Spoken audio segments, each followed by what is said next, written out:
அவையில் நிறைந்திருக்கும் ஆசிரியர் பெருமக்களுக்கும் ஆன்றோருக்கும் சான்றோருக்கும் என்னை போன்றோருக்கும் தேவினும் என் முதல் தாய் தமிழ் வணக்கம். நான் யார் என்று தெரிகிறதா? நான் தான் நேதாஜி சுபாஷ் சந்திர போஸ்.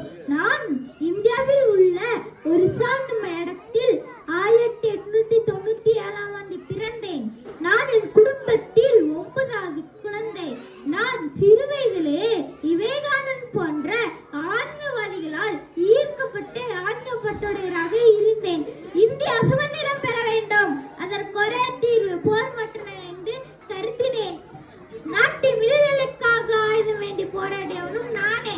என் கொள்கை என்னவென்றால் இந்தியாவிற்கு நிபந்தனையற்ற சுதந்திரம் பெற வேண்டும் என்பதை உறுதியாக இருந்தேன். அதற்கு ஆயுதம் வேண்டி போராடுவதே ஒரே வழி என்று கருத்தினேன். ஜெய்ஹிந்த் என்பது தாரக மந்திரமாகும். தோழர்களே, உங்கள் ரத்தத்தை தாருங்கள், உங்களுக்கு நான் விடுதலை தருகிறேன். பிறந்த குழந்தை கூட அழுகை என்னும் புரட்சி செய்து தன் தேவைகளை பூர்த்தி செய்கிறது. சுதந்திரம் என்பது கொடுக்கப்படுவதில்லை, எடுக்கப்படுவது. வன்முறை மோசமானது நான், ஆனால் நடுவித்தனம் மனிதனும் மோசமானது என்பதின் பொன்மொழிகள்.